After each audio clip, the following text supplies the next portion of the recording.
Welcome to the Vol Bros. My name is Evan. This is my brother Lane trained to Florida, and we are two Vol Bros who are actually bros in real life. And we are so glad you're joining us this fine Sunday evening. Man, oh man, busy day in the transfer portal, especially if you're an Ole Miss fan. But before we get to that, we have a basketball game to talk about. Yesterday in San Antonio, the Tennessee men's hoops team took down NC State. Rustin, what were your immediate reactions to that game? Well, I thought it was really positive to see that on a night when Dalton Connect couldn't possibly have played worse. We beat a really good team on essentially on the road in a neutral site by 9, and in a game that was tied with 6 minutes left. So if you think about the last couple of years, typically when we're in that scenario, that's usually when one of those long scoring droughts take place, and we end up giving it away on the road. So I thought they showed a lot of resilience. I thought they got fantastic contributions from multiple guys in key moments. I was glad to see, nothing against Jordan Gainey, but I was glad to see him lose some minutes and Jemai Mashack pick up some minutes. I think Jemai Mashack needs to be on the floor as much as humanly possible. I saw a stat today, and I can't find it now, but DJ Horn for North Carolina State, their leading scorer, finished with 16. I believe it was 12 of those were scored when Jemai wasn't on the court. He scored 4 points when Jemai was in the game. So, the kid just makes things happen. And it's fun to watch him. It's fun to watch them feed off of him. I think he makes everybody better. My immediate reaction the first half, I was really concerned about the lack of ball control. They were very careless with basketball, very uncharacteristically so. Normally, they're pretty good about maintaining minimal turnovers, but man, not yesterday. There were a whole bunch of turnovers in the first half. Really, when you stop and think about it, if you're playing major Division I college basketball, the best thing you could ask for on an offensive possession is to get a clean shot, to get a clean look at the basket. If by some chance you get, a second chance of the offensive rebound, that's just icing on the cake. But you're obviously going to always at least have a contested shot. But if you can get a clean shot, that's the goal in major Division I basketball. What you don't want is to come down the court and not even get a shot. That's what you don't want. And that happened way too many times in the first half. They would come down the court, throw the ball away. There was one outlet pass. There was Adu caught it, turned around, threw an outlet pass, and Dalton Connect and I think Zakai both didn't realize who he was passing it to. They thought they're passing to the other one. The ball goes out of bounds. So you get a defensive rebound and immediately give the ball right back to him. You don't even get the ball across half court. So I really figured in the second half that was going to change and there would be very minimal turnovers. And then very first possession of the second half, turnovers. Zakai passes the ball to JJJ, and he wasn't expecting the ball. It was a bad pass. Ball goes right out of bounds. And I'm like, man, first possession. Thankfully, from that point forward, it did get better. And so that was good. My major positive of the day, though, I would be very curious to see the free throw numbers in the last 5 to 6 minutes of the game. I only remember counting 2 missed free throws in all of those last 5 minutes by Tennessee. We were 13 for 16 on the day. There you go. That's the ball game. Like that won them the game. That was an absolutely fantastic showing in the last few minutes because, like we said, NC State, like we've said, how you win in March, late in March, is you make free throws down the stretch when the other team has to foul you to stop the clock. That's exactly what they did. And kudos to Zakai. He repeatedly got fouled. He wanted the ball in his hands, and he kept making shots. That's all you can ask for at the end of the game because that is going to win them a whole lot of games in March. And we got a little preview of it yesterday. And so that was my big positive takeaway was how well they shot free throws. And I sincerely hope that continues. fantastic job on the free throw line by them. Volunteer Titans ZW. I believe that's Zach with a new name there. Welcome, Zach. He said 3-0, just like I said. He did say we would go 3-0 in the last 3-game stretch here. Let's see. Eric said, "What's up, Vol Bros? Got some good news on the football side with 2 awesome commitments." We sure did. We'll talk about that. And our Vols men's basketball team beat NC State. And was too hard. Zakai and Eskimi have started playing their best again. Go Big Arch. Definitely Zakai's best game coming back from knee surgery. Very exciting to see him play so well. Honestly, kind of nervous for him being in the game that many minutes.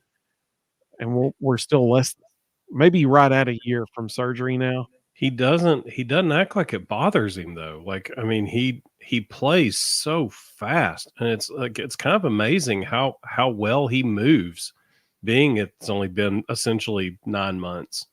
It's been pretty incredible. Zach says, "Eric's great time to be a Vol." I agree. Carl, welcome, buddy. He said, "Howdy, bros. Good to have you, Carl." Carl said Triple J was money. He sure was. He might have my play of the game here in a minute. Let's see. Carl said Meshack is tough on defense. Yes, he is. My favorite thing about Jamai playing defense is he doesn't care who it is. He'll guard him. Like what's the dude from Kansas? Can't think of his name. He used to play at Michigan. What's the guy's name? Hunter Dickinson. Yeah, I mean, like he was like, "Give me that guy" when they were playing Kansas. I mean, he doesn't care. He'll guard it. He was guarding the Burns kid at one point last night. There was a couple of times they were switching. They were switching on every screen, and he ended up on DJ Burns twice. And you could tell it made Burns visibly uncomfortable one time. Like he wasn't sure what to do with it. And as soon as he caught it, he started trying to back him down. He was like, "I don't like this," and kicked it back out. It was fun to watch. Yeah, I mean, he didn't care who it is. He'll guard him. I like it.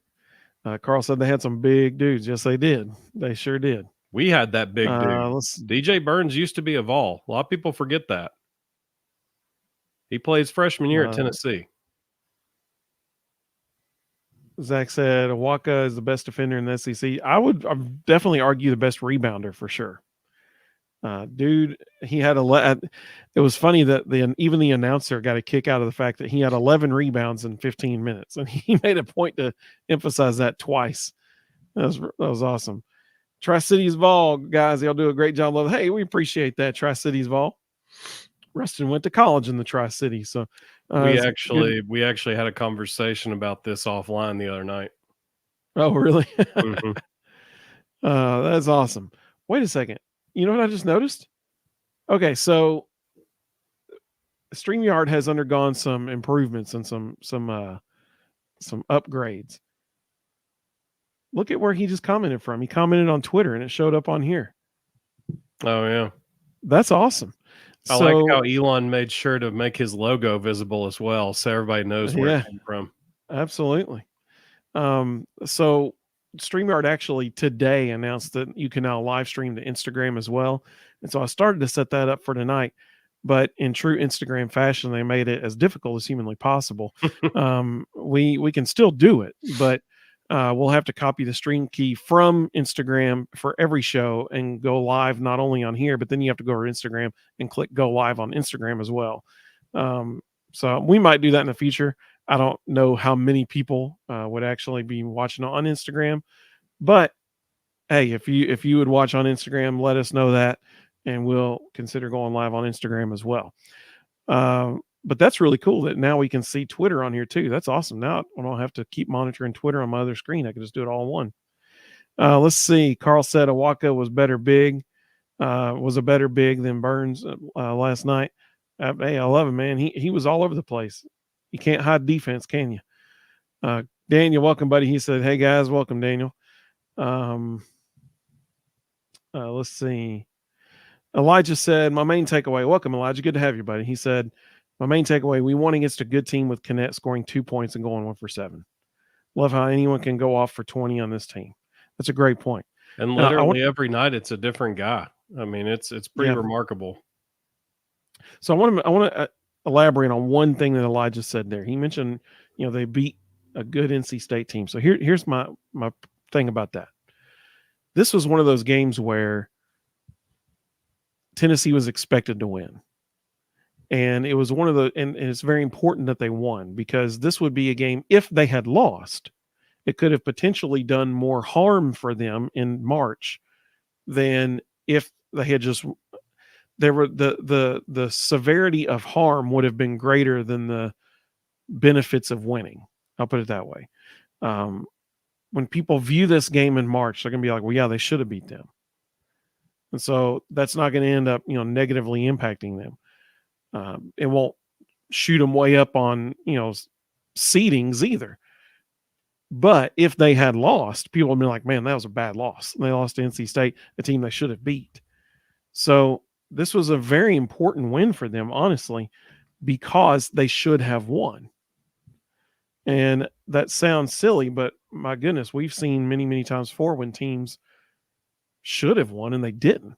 And so the fact that they were beating somebody that they should have, that's a good sign. That's a good thing for Vols fans. Yep. Let's see. Carl said Burns shoots a good game for a big man. I tell you what was it? Moore, number 0. I can't remember his last name. I think it was Moore. That kid could flat out shoot it for NC State. Let's see.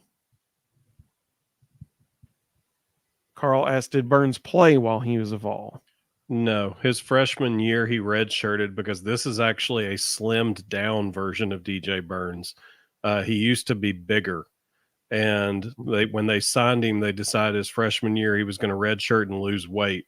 Unfortunately, in the process of losing weight, Rick Barnes has a very strict zero tolerance rule about substances, and DJ Burns decided that he was above that policy, and he was removed from the team and subsequently redshirted and transferred to Winthrop.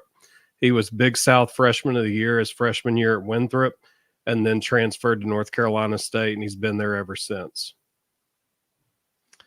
Zach's bringing the puns here. He said Burns got burned out in Knoxville. That would be the one. Tri-City Vol said, I've tried to comment for, so when I got through tonight, I figured an upgrade had been done. Go Vols. Hey, I love it. That's right. I'm loving that I can have them all in one place now.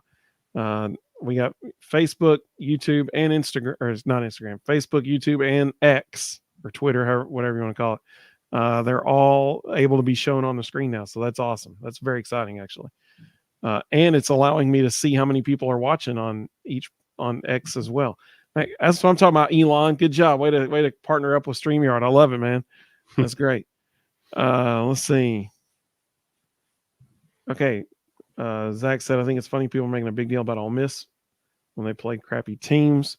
Wait until they come to Thompson Bowling Arena. We're going to talk about Ole Miss tonight, but it's going to be about football. I don't know if I would go that far. Chris Beard is a really good coach, and he recruits at a very high level. And he has a knack of finding dudes that everybody else missed on that end up being really good players. So that Ole Miss team will be a challenge. They can play.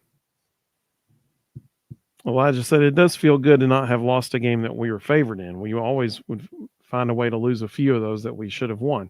And he's right. That's a good sign when you're winning games that you're supposed to win. That's a very good sign.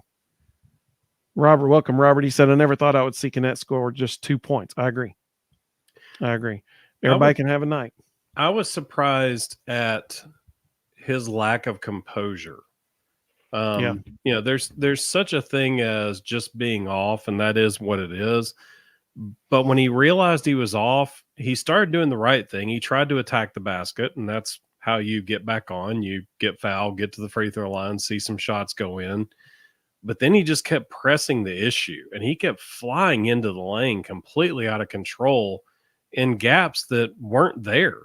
And it was just a turnover after a turnover. And he it was like you could visibly see him losing composure and trying to attack even harder. Like somehow they were just going to magically open if he kept going at it. And that's why they sat him most of the second half. He got completely out of control. Let's see. Carl said NC State played hard. They played to win. No doubt about it. They were there to win. Yeah. They're not going to travel to San Antonio. That team's going to create some issues in the ACC. They're tough. They get after you. And Carl said, thanks, Rustin. Great info about DJ Burns. Rob, welcome, Rob. He said, we figured out in the second half that we could make Burns turn the ball over while he was backing up to the board.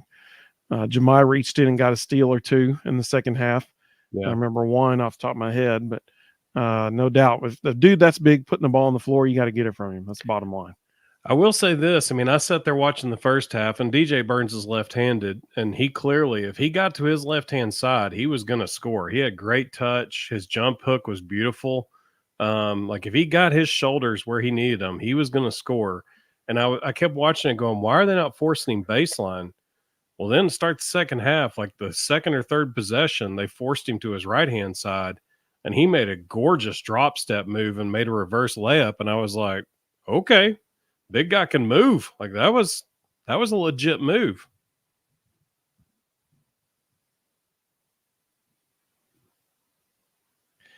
Let's see. Zach said Rick did the right thing and sat him no matter who it is. If you don't have it, you don't have it. Speaking about Dalton Connect. Let's see. Carl said it seemed at times NC State was running the same offense as we were. Zach said Awaka made it hard for DJ Burns. Awaka was making it hard for everybody. He was all over the defensive glass. It was fantastic. Elijah said, I'm really glad to see ZZ look like himself again. He's going to be massive for this team, especially if he's making free throws down the stretch. If you have a point guard who can consistently make free throws, you're going to be okay in March. I mean, that's a huge deal because if you get a lead, they got to be able to do that. And he was doing it. He said, it also makes me a little sad to think about the run we could have made last year in March if Zakai had been healthy. And that's a good point too. That's a very good point. Let's see here. Carl's comment about it seemed at times they were running the same offense we are. That's because we're both running a hybrid of the dribble drive. NC State was running more the true dribble drive offense, whereas we run a somewhat of a hybrid between the dribble drive, the read and react, and the high ball screen D'Antoni stuff. So we have kind of a blend of three different offenses that we're running right now. And North Carolina State was running the true dribble drive, which is about a third of what we run. Carl said Burns was like 100% on free throws. Elijah said, genuinely think we could have actually made a Final Four last year if Zakai had been healthy. Definitely. I mean, potentially, maybe. So, Rustin, who was your player of – let's do player first. Who was your player of the game? That was hard because I thought Jemai played extremely well. Josiah had probably his best game of the season. Zakai pretty much took over the game from start to finish. Do you realize he played 39 minutes? He came out for 1 minute. I totally believe it. Yeah. I thought Santi. I don't think he came off the court in the second half, did he? I don't think so. No, I think it was about midway through the first half when he came out, and Jordan Gainey almost immediately made a turnover, and they got him right back in. Santi, I thought, had a fantastic second half. He just looks more and more comfortable every game.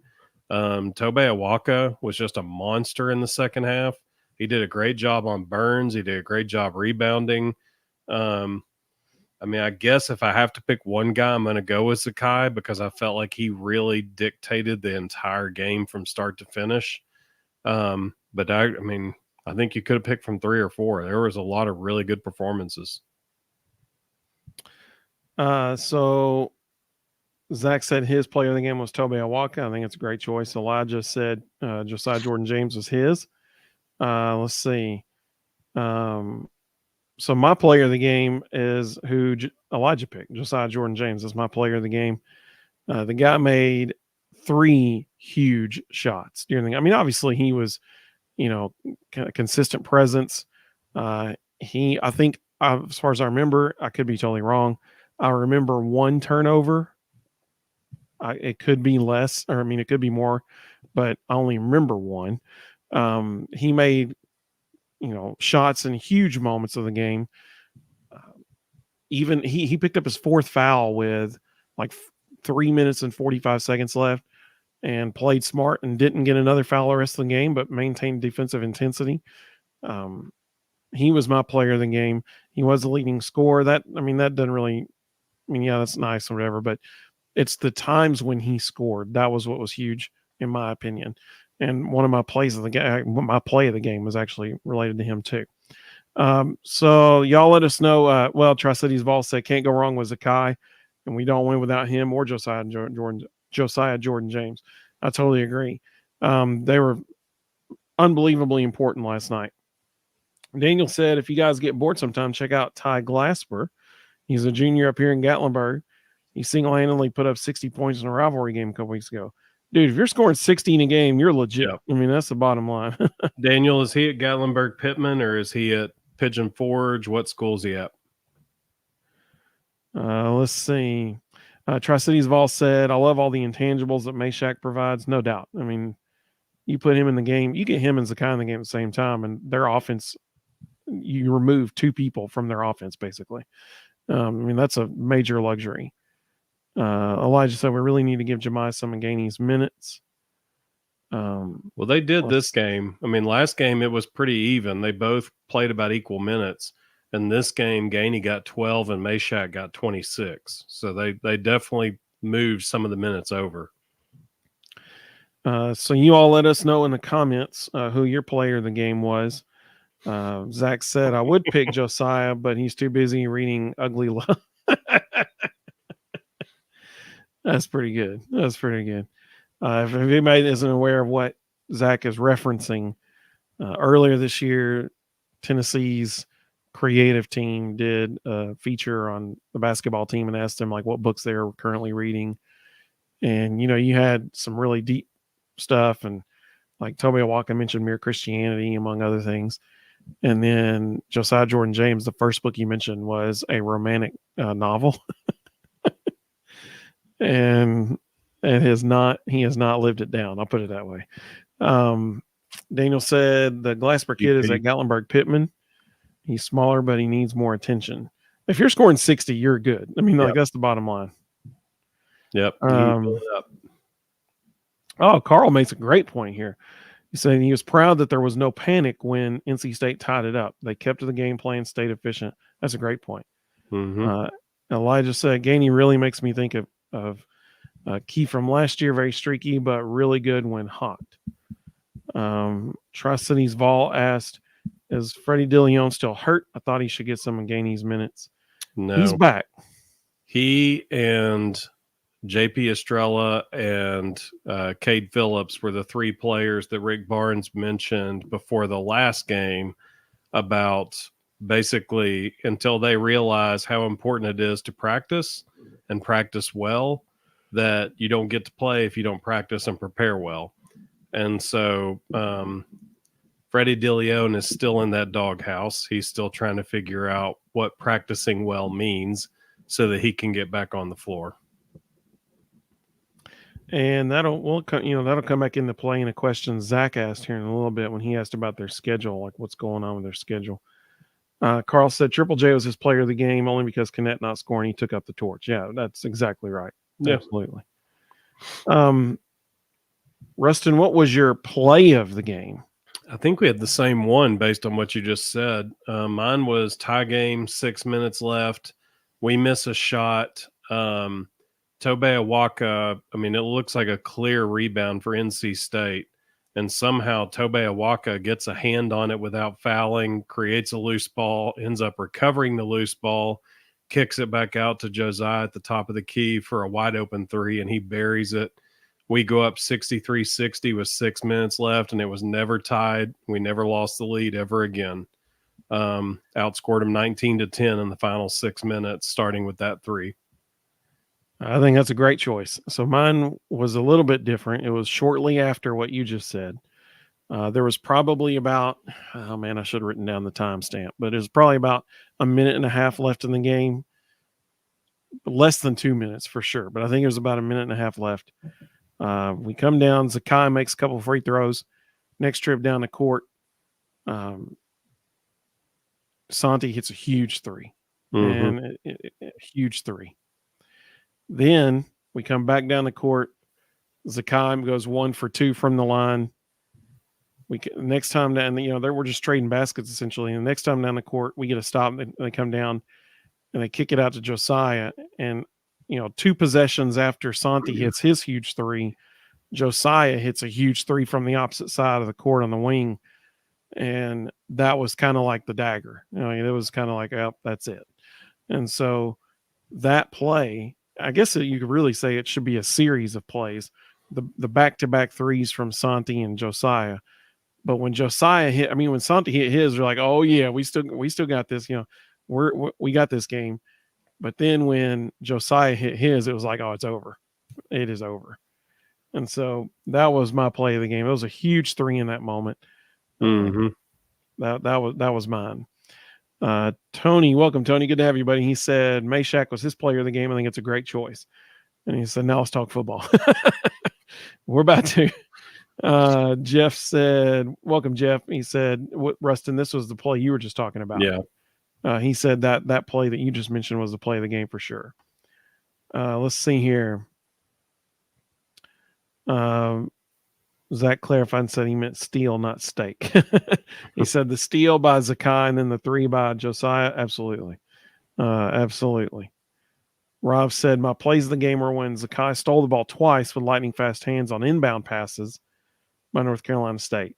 It wasn't just on inbounds passes. I was shocked at how many turnovers he created, either on just one-on-one open floor defense, just taking it from him, and just typical easy inbounds passes that he somehow turned into steals. I mean, it was mind-blowing how much he was getting into passing lanes. Well, okay, so, NC State's last possession of the first half, they call timeout to set up a play. They come out and they're holding the ball, waiting, holding the ball, letting the clock run down. And so then they start to initiate the play, and Zakai steals the pass on the sideline, like from, the guys just inside half court, and tries to make a pass up to the wing, and Zakai stole it.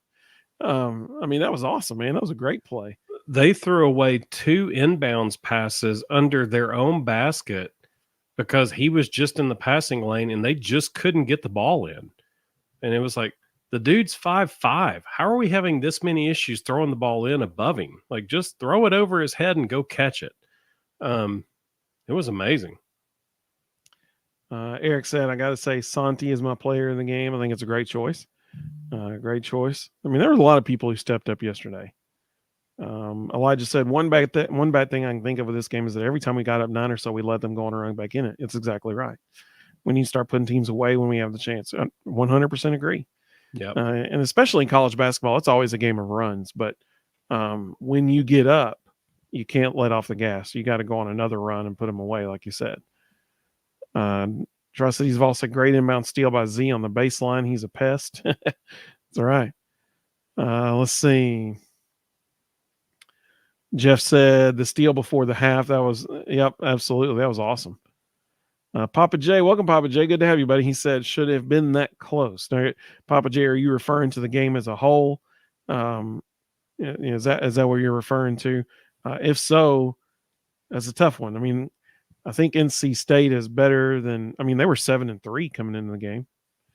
So I think they're better than a lot of people think. They can, yeah, he's saying that's what he was talking about. I definitely think they can shoot the ball really well based on what we saw yesterday. So, I think that was a pretty good win on a neutral court. That's a lot like March, that's what we'll see in March on a neutral court. And that situation is survive and advance, and that's what they did yesterday. So when your best player is playing his worst game of the season and you still beat a team, that's an ACC team, that's a good day. That's a good day in my opinion. That's a great question though. Let's see. Carl said, he said basketball, then baseball, but football anytime. That's what we should talk about. Let's see. Trustees have all said after their guy started with 12 points to begin the game, I think he only got 5 points the rest of the game. It might be talking about more, number 0. I'm not sure. Let's see. Elijah said the spread was Tennessee 9.5. We won by 9. So that's pretty solid. Let's see. Jared said, hey, welcome, Jared. Good to have you, buddy. He said, this is off topic, but I do not remember DJ Burns being that big at UT. I don't know what his weight was You when want he to answer that came one, Vincent? in, but he redshirted his freshman year because he had to lose weight. Now, self-discipline has never been something real high on his list of priorities. So, it's very possible that he gained all that weight back. But when he was a freshman, that was the biggest reason he redshirted, was he was required to lose 25 to 30 pounds. Papa J said, yeah, it was a decent game, but we should have been 15 points more. We got to be consistent, which has been hard for Barnes. So I think that's just the reality of today's college basketball. I mean, should we have been 15 points better? Sure. If Dalton Connect plays halfway decently at all, that just means he scores 6 points. If Dalton Connect yeah, that's scores a good 6 point. points, we're 15 points better. Yep. But I mean, let's not lose sight of globally where college basketball is. Yesterday afternoon, Michigan State was beating number 6 Baylor 45 to 17 at halftime. Yeah. Okay. It's just a weird game now, and there's so much parity, and anything can happen. And the game is so free flowing, and there's so many opportunities to score. I mean, it's the reality of what the NCAA tournament's going to be. You don't want to have a bad day in March. A bad day in March, and your season's over, because any team can beat you on any given day now. To Papa J's point, one of the things that I've said repeatedly about this team is offensively, I hate their inconsistency at times. I Sure. mentioned about that Kansas game. They went on an 8-minute stretch where they just couldn't hit anything. And one thing that I think is encouraging as a Vol fan is yesterday in the second half, they didn't have a stretch like that. Yeah. They had about a 5-minute one in the first half where they scored 3 points in 5 minutes, I think. But in the second half, they didn't have a stretch like that where they just couldn't hit anything because different people were stepping up and hitting shots. And honestly, that's the most encouraging thing to me out of yesterday was just the fact that so many people stepped up and made shots and repeatedly. It wasn't a long lull where nobody was hitting stuff.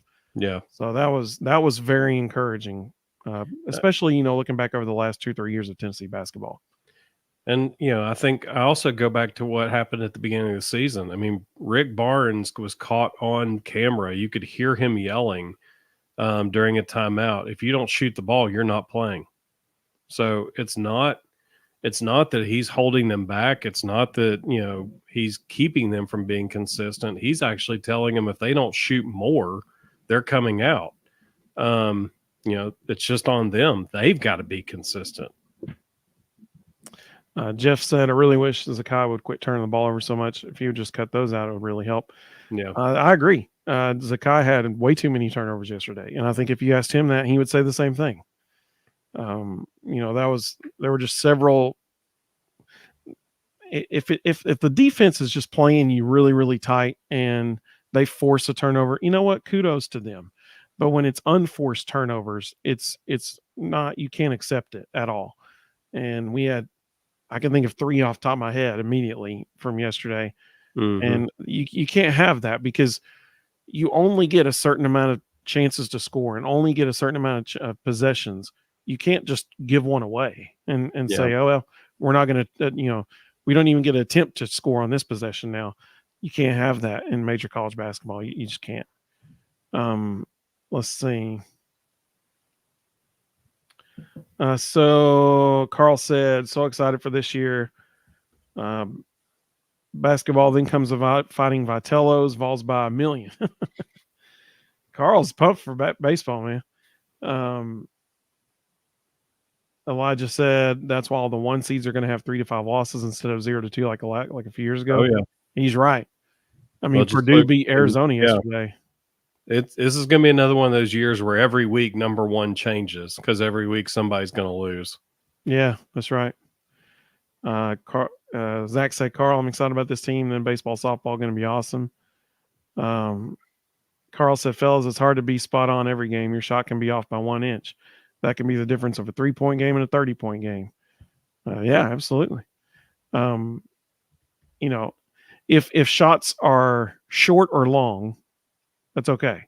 If shots are left or right, that's when it's a problem. That's that's how that goes with shooting. Let's see. Zach said you did with Santiago. Now Dalton shoot and score or go on the bench. Zach said Rick Barnes is 100% doing the right thing. Do you want to win or do you want to play? Sure. That's a good point. Carl said Lady Vols has been years since they were our only bragging rights. Yeah, it's everything school now, for sure. For sure. Well, last question before we talk about football, because apparently those people want to talk about. So I'm all for it. Let's talk about some football. But Zach had a good question earlier. He said, what's going on with their schedule? They have a game this Thursday, and then they do not play again until January 2nd. That is correct. They play this Thursday, the 21st, and then they are off until January 2nd. I'm assuming that's just for Christmas and stuff, but Yeah. normally teams play over Christmas, like after that week after it, but we're not. We're waiting until the 2nd. So that's a long break. Hopefully, people, I'm sure they'll be practicing obviously a ton over that time. Well, it's because they played in the Maui. So typically, the way the college basketball schedule works, you either play over Thanksgiving break or Christmas break, but rarely ever do you do both, because that's not fair to kids and families, and you're going to get somebody injured. Like, they need some recovery time. So because we went to Maui and played over Thanksgiving there, they're going to take a longer time at Christmas, and the players won't. The players will get up 3, maybe 4 days off, and then they'll be back practicing. Some of them won't even leave town. Some of them will stay there and have Christmas with teammates, families, and just be right back on campus. But to the question earlier about Freddie DeLeon and those guys, this is their opportunity to earn that playing time in practice. This is the time they've been waiting for, to be able to earn that time. So they're going to have a week and a half here where they can really, show what they got, because that week and a half is going to be a chance to earn that playing time. It is going to be interesting. January 1st, the football team plays. January 2nd, basketball team plays. So I think January 3rd is going to be a big show for the Vol Bros, because that'll be a Wednesday too. So it'll be perfect. So back to other stuff. Yeah, Rusty said we forget these guys are in school too. Yeah, they just finished up finals, so they got a little break as well. That's a good point. These are full-time students as well. Kind of, sort of. Second semester more so than first. First semester, most of them only take about 6 hours. They overload the summer, because it's the way the NCAA reads. They have to get a certain number of hours per year. So what they typically do is they overload the summer, and then that allows them to take the base minimum in the fall. So the first semester, when they're in practice and they're traveling a lot, they're not missing much. They're typically only taking about 6 hours. And then second semester, they get back to reality. So let's talk some football. If you are an Ole Miss fan, you're feeling pretty good today. However, you have now acquired 3 guys with only 1 year of eligibility left. So just so everybody understands, 4 major commitments to Ole Miss in the last probably 24 hours. We have Walter Nolan, who's now going to Ole Miss. We have Juice Wells, who's going to Ole Miss. And 2 guys from Tennessee, Tyler Barron and Tamarian McDonald. Now, my favorite tweet so far today, Twitter is just a hub and a beacon of intelligence and rational thought, and never, ever anyone overreacting or exaggerating.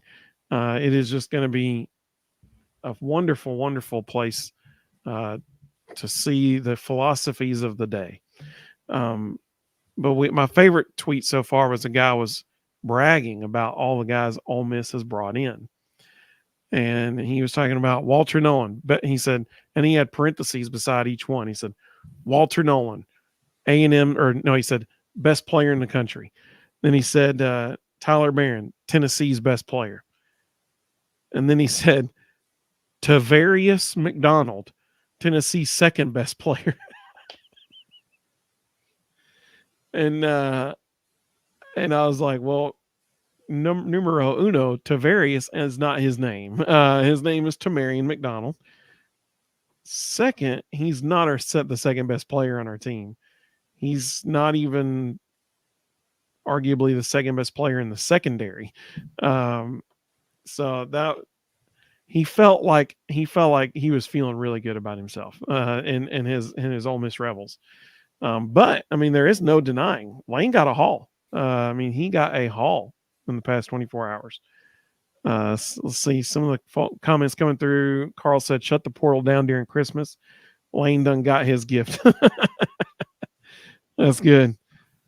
Zach said, "Hey, January 3rd, we're going to celebrate 2 wins in the bowl game and the basketball team." I love it. Absolutely. Elijah said, "Ole Miss getting all these guys to just win 8 games." Zach said they're still Ole Miss fans. Let's see. Elijah said, "I didn't think Nolan committed. I thought he was just predicted." So it's pretty much done. I mean, everybody's predicting it. They just haven't officially announced it yet, but nobody's saying it's wrong. And that could have been my mistake. I thought I saw where he committed, but I could be wrong. It was an on there's every major analyst has said it's a done deal, but they haven't officially said that he's committed, but literally everyone has said it. Rusty said their pass rush is going to be nasty. Yeah, it is. It sure is. It will be. Carl said Ole Miss fans are taken through the portal too. Tri-Cities Vol said, "You guys think the staff is focusing on investing money on returning players instead of the portal?" That's a great question. I certainly think Cooper is an example of that. John Campbell's absolutely an example of that. I'll be curious to see if Brew ends up being an example of that. He will be. That's who we need back is Brew McCoy. And we need him back in a bad way. Let's see. Oh, gosh. Okay, Rusty, you win the quote of the night award. This is fantastic. I love this. He said Tyler Barron would have committed sooner, but he was being held by an offensive lineman in the portal. I love it. That's the best comment of the night right there. Let's see. Doug said, "Hey, welcome, Doug. Good to have you, buddy." He said, "Ole Miss is spending the money. Lane must have convinced some big donors that this is next year was going to be their year." So I think Doug just hit the nail on the head because if you'll recall, I think it was after their last game of the season, Lane was addressing the media, and Lane actually said that they had to up their NIL game to compete with, the big boys. And they certainly have this off season so far. In 2 weeks they've brought in all these guys. Rusty said our staff is 100% focusing on people returning rather than going in the portal. Elijah said, "I just hope we get that wide receiver from Tulane. We need him." Brazil, Brad, what's his name? I can't remember. Brazil. So, I mean, that would be a huge pickup if we got him. I just kicked my camera. There we go.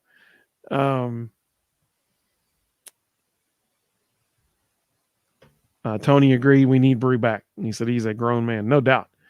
He's a possession receiver. He is a third down go-to guy. If you need a catch, you know where to go. And Tri-Cities Vol agrees. He said, "Yeah, spend that money on Brew." Absolutely.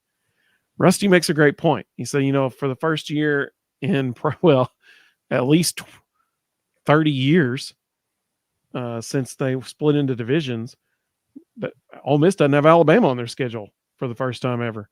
So they got to take advantage of it. That's a good point.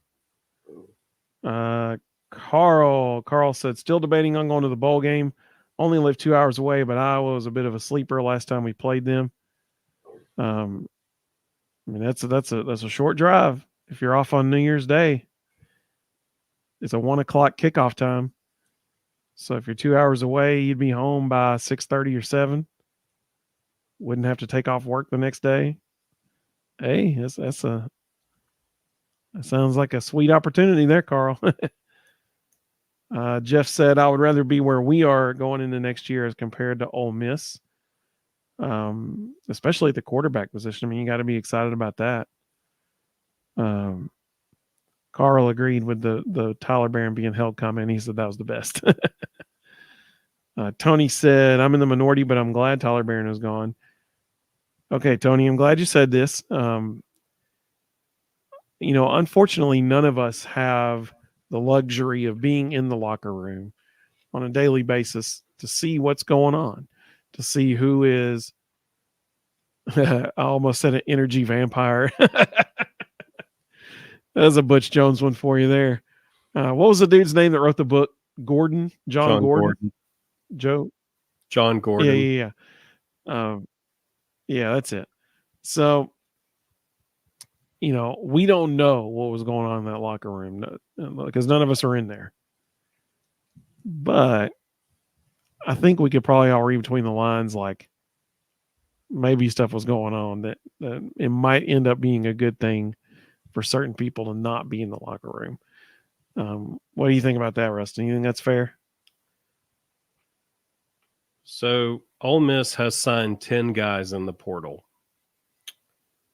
All 10 of them, because you also forgot Princely Umanmielen from Florida, who is also now at Ole Miss. All 10 of them have something in common. They're all disgruntled. And I hope someone at Ole Miss has a backup plan, because my title tonight is because of those 10 disgruntled players. Yes, Lane has backed up the Brinks truck. He has convinced some donor to give him an empty checkbook or a blank checkbook to go get everybody he could possibly get. But when you bring a bunch of disgruntled people into a locker room, it creates havoc. Just ask Deion Sanders, 4-8. You can't go out and sign everybody else's problem children and think that it's going to somehow miraculously change when they get in your locker room. And here's what's worse. Almost all of them are going to be gone after 1 year. Right. Jackson Dart will be gone after a year. Quinshon Judkins will be gone after a year. Trey Harris will be gone after a year. And almost every single guy out of these 10 will be gone after a year. So, Lane's probably going to go 10-2. And then he's going to do what Lane does. He's going to choke in a big game, because he has literally never in his head coaching career won a big game. So, he's going to choke it away, but it's going to be enough. He'll get in the playoff. He'll get some exposure. Billy Napier will have the worst season in the history of Florida football. They'll fire him. And then Lane will leverage a 10-2 season at Ole Miss to go to Florida, where they have more resources and better players. Because let's just be real. Can anyone give me a 5-year span in the history of Ole Miss football that they have sustained legitimate high-level success? It's not who they are. And just because he's got some random donor that's willing to pay for some players right now, they're not going to hang around. And what's going to happen next year when all these guys are gone and Lane jumps ship and runs to Florida, and they're left with a depleted roster with no recruiting class whatsoever? His best recruit decommitted tonight, and even said in his decommitment that based on things that are currently happening at Ole Miss, aka he told me I was going to be this, and he just went out and signed Juice Wells. I mean, that's really what he was saying. So if I'm an Ole Miss fan, hope you enjoy it. You're going to have a heck of a year. It's going to end short-lived against a good team who's actually a team. And then your coach is going to bolt for a better job, because that's what Ole Miss good coaches do. So enjoy 10-2, and then the train wreck that's going to happen after it. Let's see some of the comments that came through there. Zach said Tyler Barron was good. Now let's see if Arion Carter is legit. He is. I think we'll see that. I think we saw that this year. He is. And we'll definitely see it next year too. Carl said just hate that Tyler and T-Mac are going because it kind of kills the VFL status. Yeah, I get that. Daniel said it was implied the other day that Garner threw his weight around to make sure the university didn't pay Tyler Barron what he wanted. I don't know. That's a great question. I don't know. Well, if you're Rodney Garner and you're already trying to figure out how you're going to rotate guys, and you've got James Pierce, Joshua Josephs, Sean Davian Bradley, and Jordan Ross, where does Tyler Barron fit into that? I mean, there's no room for him. And honestly, those four guys are all faster. So Rodney Garner may be looking at it going, I don't want to make a spot for him. Tri-Cities Vol said, didn't Tyler Barron go in the portal and get more money last year? I just don't think we wanted that again.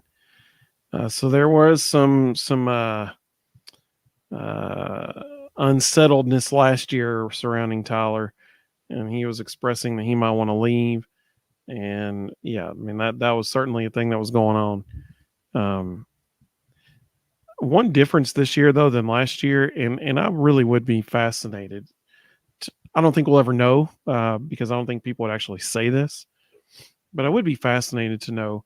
Now On3 Sports is releasing their NIL worth to players and posting it publicly on their site. And so far, those are pretty incorrect. Like some of the numbers they've been putting on guys, they're like, who's paying that for that guy? Well, so for example, let's use Tyler Barron. I don't know what he's going to make at Ole Miss. I don't know. But I know that On3 Sports put out that he was worth $355,000. That was his NIL worth in the transfer portal. He's worth $355,000. So, I mean, I'm sure he was going to team saying, you going to give me $355,000? Why would he not? That's what the only service that puts that dollar amount on someone. That's what they were saying. So I'd be fascinated to know. I can't remember the school, but I saw one the other day. Kid was like a backup corner, and he hardly played at all. And he was decent, but it wasn't anything special. And On3 put an evaluation of him of $131,000. And like in the comments under it, they were like, have you actually watched him play? Like it's all the stream of comments, like, where did you get this number and who's paying this? Absolutely. Jeff said it's Eli Manning driving the truck. Him and Cooper are trying to outduel Peyton. Yeah, I mean, I would be fascinated to know how much of an impact that dollar sign beside each player's name has had an impact on the transfer portal this year, because I'm sure it's had some impact. I mean, it had to have. Rusty said Ole Miss and Missouri got a really nice draw for next year. You're exactly correct. No excuse for less than 10 wins. Yeah, for sure. You're exactly correct. Oh, look at the schedule. Ole Miss's first 6 games are an absolute joke. Like if they're not 6-0 after week 6, there is a massive problem. Doug may have the best comment of the night now. He said, you can build a team in the portal, but not a program. You're exactly right, Doug. That's exactly right. I like that. That's good stuff. Rusty was saying, yeah, Tyler jumped in and out last year. Tri-Cities also, we also have Caleb Herring at edge as well. I'm gonna be curious to see what ends up happening with him, because he's got the frame to put on a lot more muscle. I'll be curious to see if they allow him to stay slim down and he ends up moving to a linebacker spot, or if they keep adding weight to him and move him to like a strong side edge. He's kind of an anomaly. Zach said VFL means Vol for life. If you leave for Lane Kiffin, you're not a VFL, in my opinion. I think that's a fair assessment, Zach. I think that's a fair assessment. Yeah. Okay, Carl thought the exact same thing I thought when you're talking about Lane going to Florida. I literally thought this exact same thing. Carl said, if he goes to Florida, Rustin, Will Lane promised them they'll be singing Rocky Top all night long too. I literally thought the exact same thing. Like he's going to go into that press conference and say that just like he did up here. Mino like he said, "Wow, bros are everywhere." Thanks. I hope so. That'd be great. I know right now we're on X, YouTube, and Facebook. We're debating on broadcasting live to Instagram as well. If people want to see us on Instagram at the same time, because it'd be 4 platforms simultaneously. I mean, that's fine with me. I don't care. It's just going to take a little extra work to get on Instagram because they're making things not as easy as the other platforms, but that's okay. We can do that.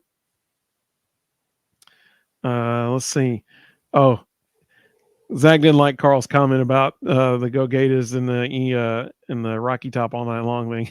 And Carl said, "Zach, let's burn some couches." That's great. I love it. Rusty said about the $355,000. He said we can spend that much on 3 to 4 guys. Yeah, that's right. Hey, Daniel, that's a good question. So Tennessee got 2 commitments this weekend.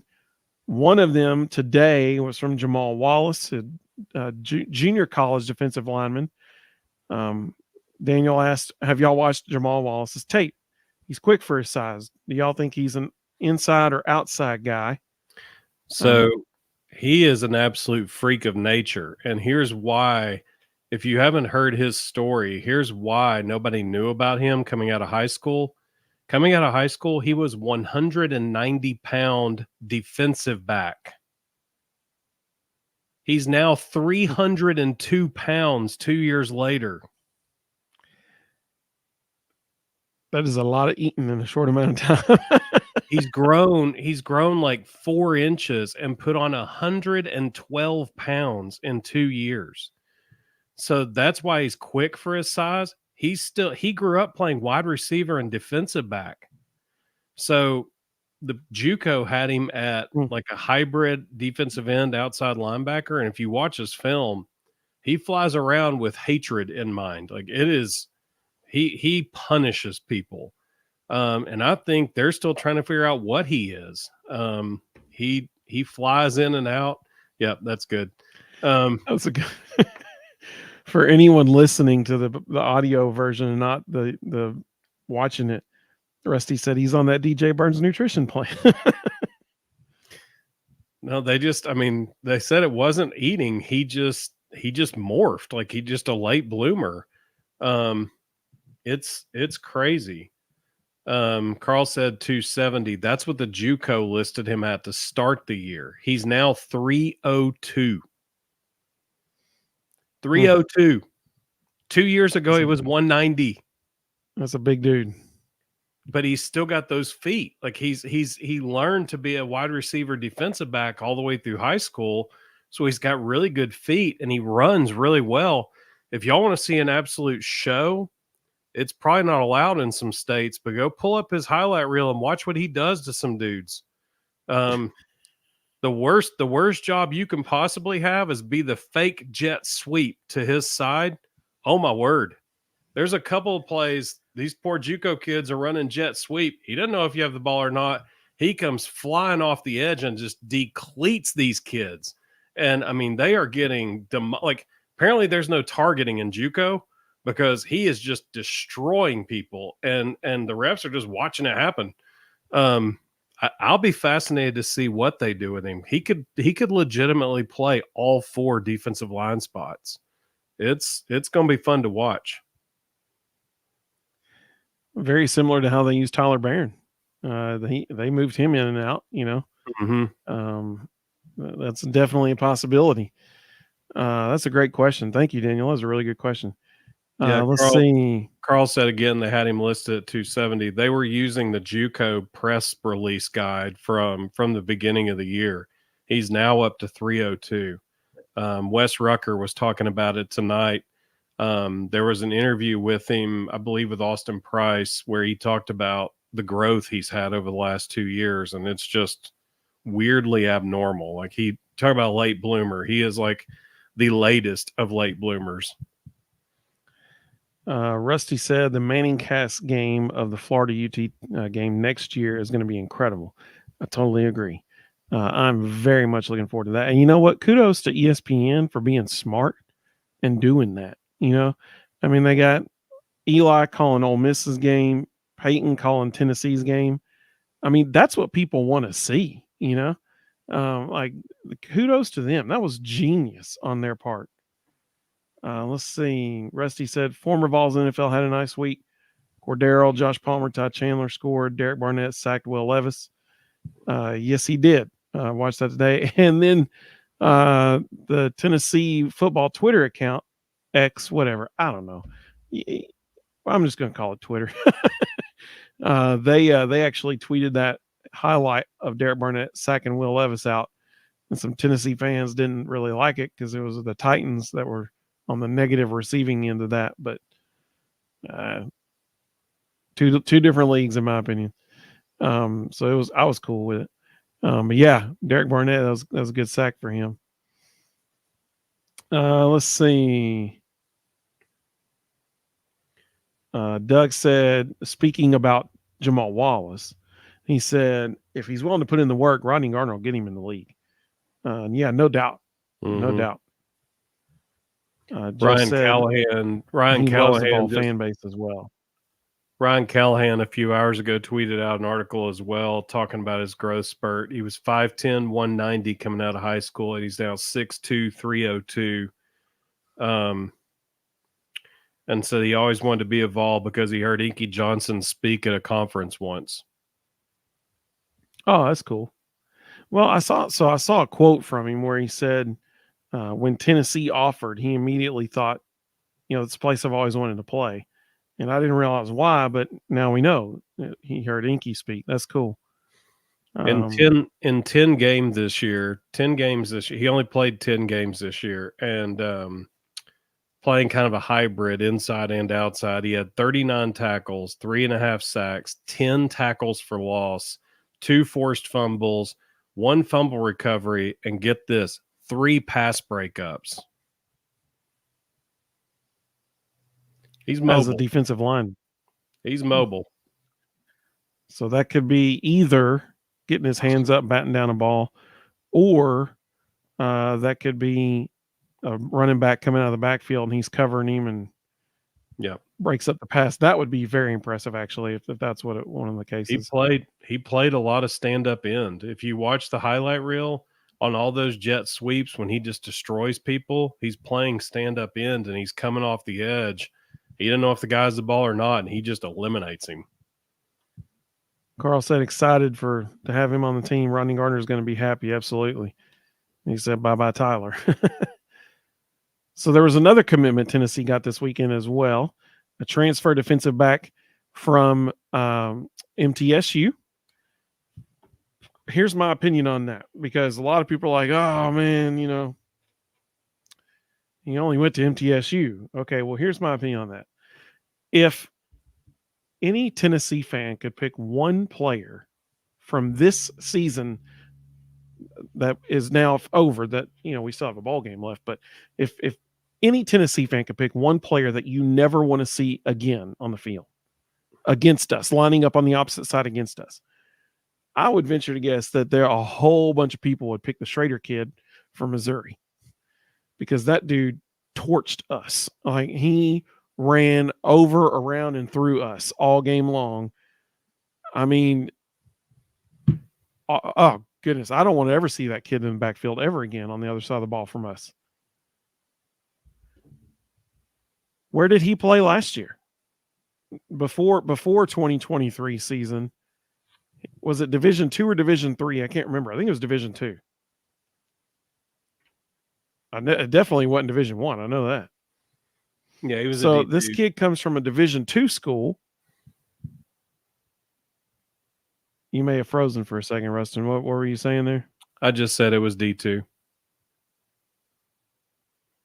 Yeah, there you go. So, kid comes from a Division 2 school, and he makes the entire SEC look like child's play. I mean, that's pretty stout. So based on that one example alone, I'm going to reserve judgment on a transfer from MTSU because that's not a Division II school. That's a Division I school. And so in theory, this kid, has every bit as much potential to have an impact on Tennessee's secondary as Schrader did on Missouri's backfield. Let's wait to withhold judgment until we actually see the kid in orange and white on Shield Watkins Field, seeing what he can do. What do you think about that? I would also add to that, I don't care about recruiting rankings. I don't care about any of that stuff. I watch video and I watch who offers. And, coaches whose livelihoods depend on winning and losing don't make offers to guys that aren't going to help them. Like they are going to go after the guys that are going to make sure they win. And if you look at his offer list, it was Oregon State, Auburn, Texas A&M, and Ole Miss. So, those are the schools that we're competing against in every recruiting battle. And, for him, a lot of people say, well, why'd he go to Oregon State and then decommit? It was a miscommunication. He said this. He said it publicly. He didn't think Tennessee was going to offer. And he really wanted to go to Tennessee, and he panicked and told Oregon State yes. And then Tennessee called and said, why'd you commit? And he was like, I didn't think you were going to offer. And they said, yes, we're offering. Well, then he immediately decommitted and committed to Tennessee. So, he always wanted to be a Vol. It was his first choice. And again, Mike Elko is taking over Texas A&M, and he offered this kid. And Mike Elko is a defensive genius. If Mike Elko wanted him, I want him. Well, and the fact that Ole Miss offered him. I mean, you sit here and think about, I think we could all agree Ole Miss has been the big winner in the transfer portal so far. And if this was one of the kids that they wanted in that transfer portal class, and he's coming to Tennessee, then that's got to be a win for us too. Carl makes a great point. Arguably the greatest receiver in the history of the game, Jerry Rice, Mississippi Valley State. I mean, that's a good point. Absolutely.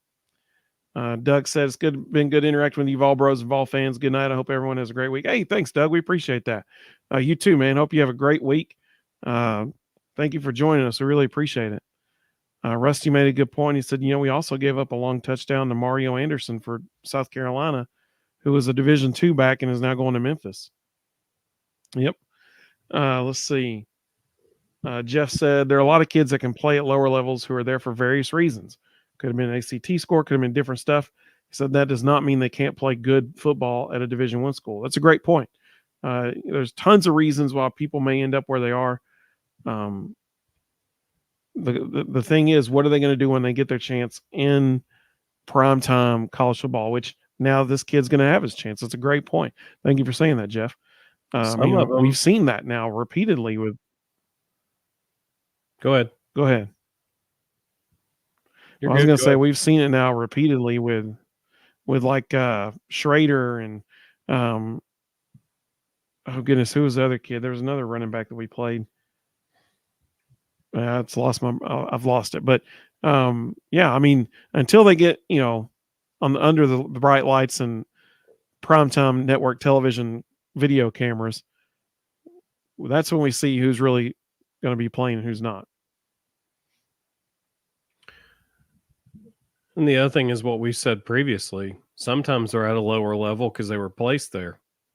There are coaches actively putting kids in group of 5 schools and other schools because they want to hide them for a couple of years until they need them. So, that's happening literally all over the country. So, just because they're at a lower level school, they can be there for a lot of reasons. Well,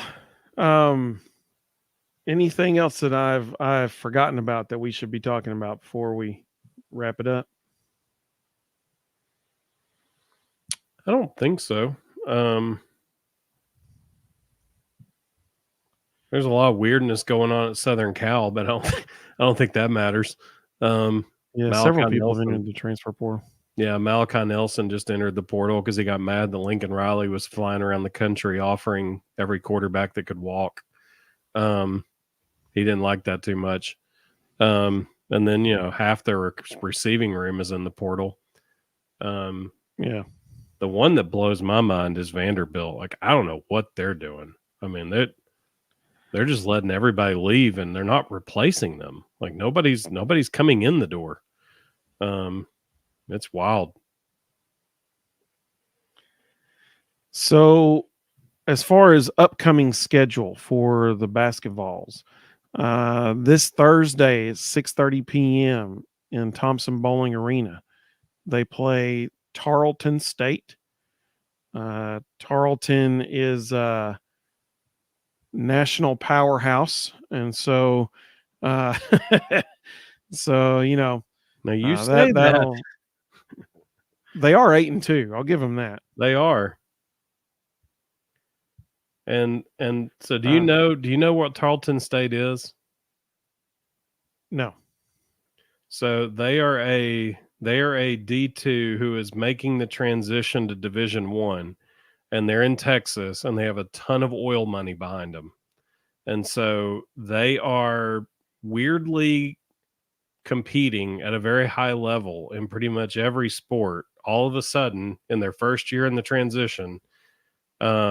And most people would say it's because their oil money is funding some players. So, I mean, they're 8-2, and I mean, we should beat them, but don't be surprised if they give us a game for a while, because they're going to have some dudes. Like they went out and spent money. They've got some guys. Well, and then January 2nd, that game back, first game of the year, is against Norfolk State. Now, that's a legit game right there. Norfolk State, they're in the NCAA tournament almost every single year out of their conference, representing their conference. So that's a big, big deal. So Daniel asked a really good question. He said, can Peely play in the bowl game? Now, I don't believe he can, actually. No. Because that would disqualify him from his medical red shirt. Yep. That's a very good question. Carl said, give me 5-star, or 5 stars don't always pan out. Give me a 3-star who really wants to be there and takes coaching well and works hard. Yeah, absolutely. Absolutely. Oh, that's good. That's good to know. I didn't know that. Rusty said Vanderbilt's getting quarterback Nate Johnson from Utah. Finally, a scholarship quarterback. So that's good for them, because I didn't know that was happening.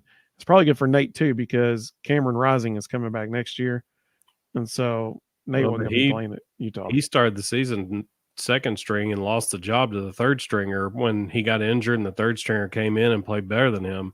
So he's now actually third on the depth chart at Utah. So I'm not sure if that's actually an upgrade, but it's a good move for Nate, no doubt. Did you see the news tonight that Minnesota had to pay a quarterback to play in the bowl game so they would have one? No, I didn't see that. $30,000 NIL deal for one game, because all their quarterbacks went in the portal, and they had to beg one to stay so they would have a quarterback for the bowl game, and he negotiated a deal for a $30,000 NIL for one game. Man. Well, watch him get hurt on play 2. Hope not. But there's his tuition for the next semester. Crazy.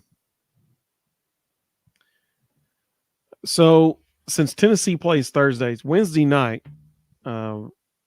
Rustin's son's birthday is on Wednesday, so he probably won't go live. Are you available Thursday night after that game ends to go live then?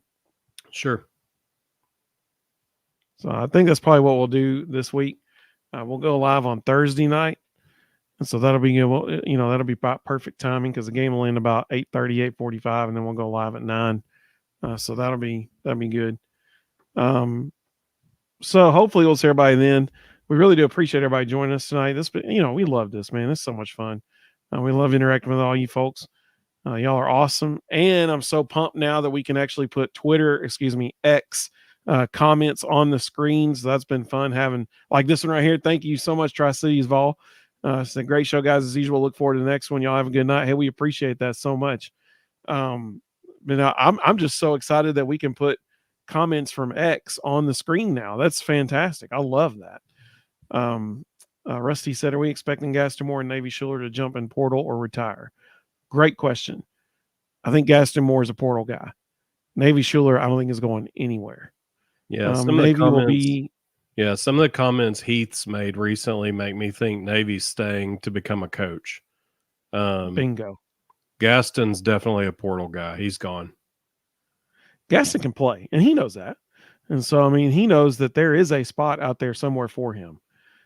So, I think that he'll end up in the portal. But Navy, I agree totally with Rustin. I think he's staying because he knows that if he wants to be a coach, who better to learn from than Josh Heupel as far as being a quarterback's coach.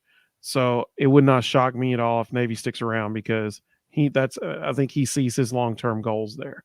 Yeah. Carl said Minnesota's going to be running a Wildcat after. Yeah, they're in those bowl practices going, did you play quarterback in high school? What about you? How about you? Hey, Jeff, thank you so much, man. You are the man. Thank you so much for that super chat. Jeff gave $10. He said, just wanted to thank you all for the show tonight, guys. Thank you, man. We really appreciate that a lot. That's very kind of you. Thank you so much. That is awesome. Carl said, thanks, bros. Hey, we appreciate you, Carl. You're the man, dude. We love having you with us. Thank you to everyone for joining us. We love this. We will hopefully see everyone again Thursday night at Rusty brought up that. That was effectively the end of the Derek Dooley era right there. That game, that was what did it end. The 2011 Kentucky game. Rusty said, thank you, gentlemen. Hey, we appreciate you, Rusty, so much. Thank you, man. Enjoyed it, guys, very, very much. Be sure to check back on Facebook, YouTube, and X on Thursday night. And who knows, we might get wild and crazy into Instagram too. I don't know. But we will hopefully see everybody soon. Have a great evening, everybody, and go Vols.